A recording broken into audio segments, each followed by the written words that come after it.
अक्सर हम इंग्लिश में सेंटेंसेस तो बना देते हैं, बट एक चीज की मिस्टेक हो जाती है। सेंटेंसेस या वो पर्टिकुलर फ्रेजेस या तो हमने किसी से सुने हैं या कहीं से सीखे हैं, एंड द प्रॉब्लम इज अगर हमने वो कहीं से गलत सुने हैं या गलत सीखे हैं, स्पेशली बिकॉज वो खुद भी उस सेंटेंस को या उस फ्रेज को गलत तरीके से बोल रहा है, सो वो एक चेन बन जाती है कि उन्होंने गलत बोला, आपने उनसे सुना, आप भी गलत बोल रहे हो, आपसे कोई और सुनेगा एंड वो भी गलत बोलने लगेगा। So now is the time to break this chain, and इस वीडियो में हम कुछ ऐसे सेंटेंसेस की बात करने वाले हैं जो कॉमनली बोला करते हैं, हम कॉमनली सुनते भी हैं, बट एक ऐसी मिस्टेक हो जाती है जो हमें लगता है is not a mistake because we are so much used to and accustomed to listening to that, but यहाँ पर वी विल बी डिस्कसिंग कि क्या मिस्टेक्स हैं एंड उसे हमें किस तरह से इंप्रूव करना है। माइंड यू, मिस्टेक या जो करेक्शन है वो बहुत ही छोटी है, या तो कोई ग्रामेटिकल एरर है या तो प्रेपोजिशन में मिस्टेक है। It's very small to be identified, but it's high time that we start changing the way we make these sentences and we will discover दो सेंटेंसेस जहां पर हम गलत बोलते हैं and we will try to correct them in the coming days. So let's start with the video. The first sentence is often we say she is married with a lecturer, or she is married with a dancer, or she is married with a professor.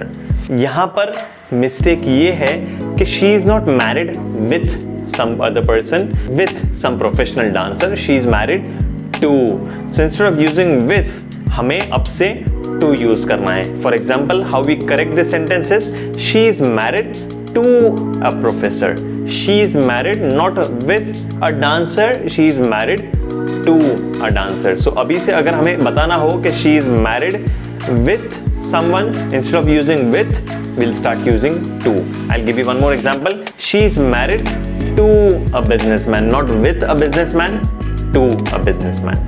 Second one, ऐसा instance है, समझो आप किसी hall में गए हो या किसी कन्वेंशन सेंटर में गए हो एंड वो फुल है, it is completely full packed है एंड जरा भी जगह नहीं है, एंड आपको अपने फ्रेंड को कहना है कि हॉल में जरा भी जगह नहीं है। सो आप इसे इंग्लिश में कैसे कहोगे? There is no place in the hall.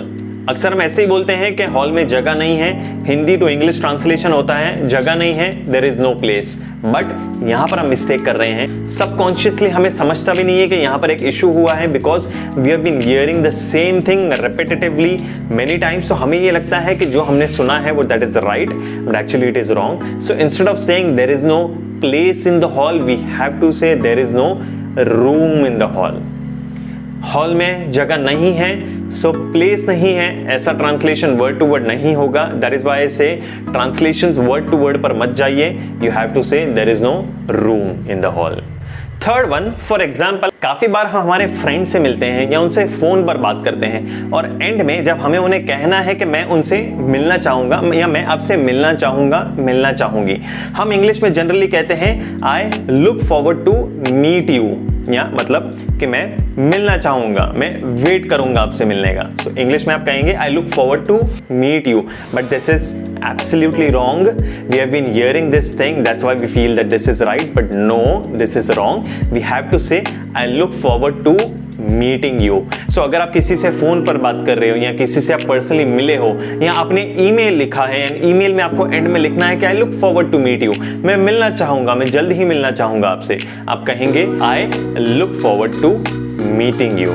Fourth one, अगर आप मार्केट में हो या कहीं पर बाहर हो, बस में हो या ट्रैवल कर रहे हो, आपके पास घड़ी नहीं है, समझो आपका मोबाइल भी स्विच ऑफ हो गया है, बट आपको जानना है कि टाइम क्या हुआ है। सो आप ऑब्वियसली किसी स्ट्रेंजर को देखोगे जिसने घड़ी पहनी है या जिसके पास मोबाइल है, आप उनसे पूछोगे कि टाइम क्या हुआ है। यही चीज हम इंग्लिश में कहेंगे what time it is. Obvious सी बात है, आपने उन्हें इंग्लिश में पूछना है टाइम क्या हुआ है, ट्रांसलेशन है what time it is, but this is wrong. छोटा सा चेंज है यहाँ पे करना है, छोटा सा एरर है। Instead of that we have to say what time is it, क्या टाइम हुआ है, क्या टाइम चल रहा है, what time is it, and he will reply it's 5 o'clock, it's 4 o'clock, it's 4:30, जो भी टाइम हो रहा होगा, but your question should be what time is it.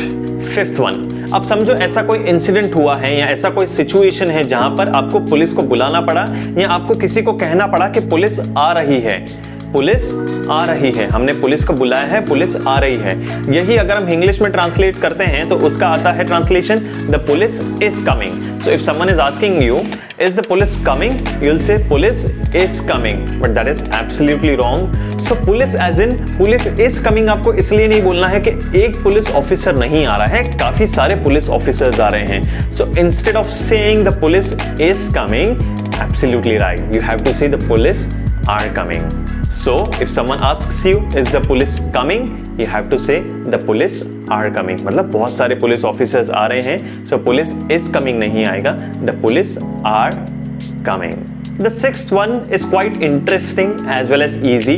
For example, मेरे सामने एक statement है, many people lost their life at the sea. यहाँ पर अगर आप गौर करेंगे, if you look at this statement that's written over here, we are talking about many people. Singular नहीं है, plural है, many people, not person, people and many people. So life भी singular नहीं आएगा, life plural आएगा. So the plural of life will be lives, L-I-V-E-S. Hence the statement will not be many people have lost their life at the sea. It will be many people have lost their lives at the sea. Again, we are talking about many people, plural, so life is singular, it will be plural, it will be lives. Many people have lost their lives at the sea. Now this is one very small mistake that we do. We need to correct it as soon as possible ताकि हम perfect sound करें, कहीं पर भी हमारे English में गलती ना हो. आपको अगर कहना है कि मैंने ऐसी चीज पहले कभी नहीं देखी, राइट, ऐसे काफी बार इंस्टेंसेस आते हैं, आपको कहना पड़ता है कि ऐसी चीज तो मैंने पहले कभी नहीं देखी. I have never seen such a thing. Obvious है, हमारे दिमाग में यही आएगा, ट्रांसलेशन इसी तरह से सिखाया गया है. काफी बार हमने ऐसे ही सुना है कि इसका ट्रांसलेशन आएगा, मैंने ऐसी चीज पहले कभी नहीं देखी, I have never seen such a thing. But छोटा सा मिस्टेक है, छोटा सा करेक्शन है. What we have to add is before. So इसका एक्चुअल स्टेटमेंट आपको बोलना होगा, I have never seen such a thing before. मैंने पहले ऐसी चीज कभी नहीं देखी, I have never seen such a thing before. Now the eighth one is a very common and a silly mistake that we occasionally do. अगर हमें कहना है कि मेरा भाई 6 फीट लंबा है, मेरा भाई 6 फीट लंबा है, इसका ट्रांसलेशन हम करेंगे माई ब्रदर, मेरा भाई, माई ब्रदर 6 फीट लंबा है, इज 6 फीट हाई. ऑब्वियस, लंबा है मेरा ब्रदर 6 फीट से, my brother is 6 feet high, but it's wrong.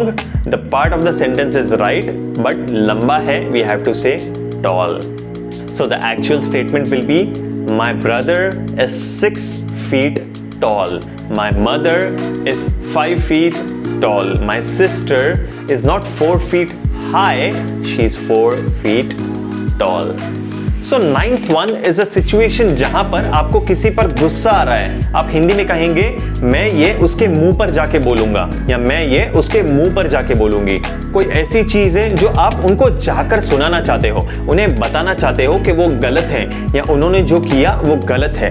इसे इंग्लिश में ट्रांसलेशन करना है कि मैं ये चीज उसे मुंह पर बोलूंगा या बोलूंगी. You will say, I will say this on her face.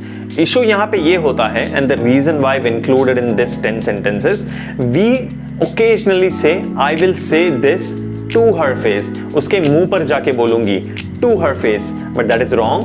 The preposition that we use over here is on. So the actual sentence will be, मैं उसके मुंह पर जाके बोलूंगी, I will say this on her face.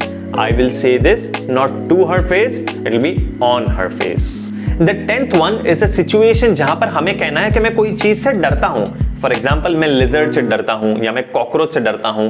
And same thing if I have to say it in English, we say I am afraid from cat, और I am afraid from lizard, I am afraid from cockroach. But that is wrong. यहां पर हमें use करना है I am afraid of cockroach और I am afraid of lizard. So अगर हमें कहना है कि मैं क्रोकोडाइल से डरती हूं, you will not say I am afraid from crocodile, you will say I am afraid of crocodile और I am afraid of rabbit. So इस तरह से हमने देखा कि ये 10 सेंटेंसेस कैसे हम सालों से गलत बोलते आ रहे हैं. मिस्टेक कुछ बड़ी नहीं है, ऐसा भी हो सकता है कि आपने किसके सामने यूज कर लिया and the other person was not able to identify, but what we have to do is we have to learn constantly. And life की एक चीज हमेशा याद रखना, आपने जो कुछ चीज पहले सीखी है जरूरी नहीं है कि वो हमेशा राइट ही है।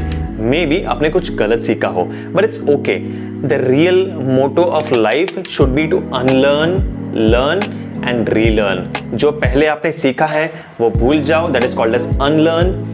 लर्न मीन्स नई नई चीजें सीखो एंड रीलर्न मीन्स जो आपने सीखी है उस चीज को वापस से सीखो। So that should be the real motto of our life.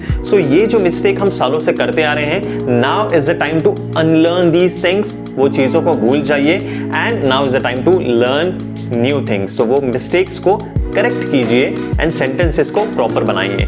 And when we are learning new things we have to keep these things in mind. So अगर आपको ये वीडियो में कुछ ना समझ आया हो, वॉच इट अगेन। अगर कुछ डाउट है, ask me in the comment section below. I will surely answer all your queries, but it's high time that we start learning new things.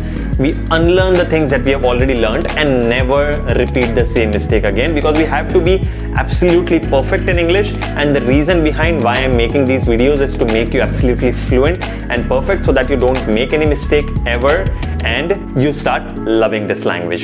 So if you have found this video useful या कुछ भी आपको सीखने मिला हो, so as always, as I request you all to please like this video.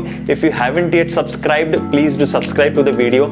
I often check my analytics. मुझे काफी बार दिखता है कि almost 60 to 70% of the people who are watching this video haven't yet subscribed. So I request all of you to subscribe. कुछ भी नहीं होगा, just मेरे वीडियोस आपके फीड पर दिखेंगे. If you like them watch them, if you don't like them don't watch them, but please do make sure that you subscribe. That gives a boost to me and to the algorithm, ताकि ये video ज्यादा से ज्यादा लोगों तक spread हो, ज्यादा से ज्यादा लोगों को ये नॉलेज मिले and more people will be able to efficiently, effectively communicate in English. So if you have not subscribed, please do subscribe and thank you so much for watching.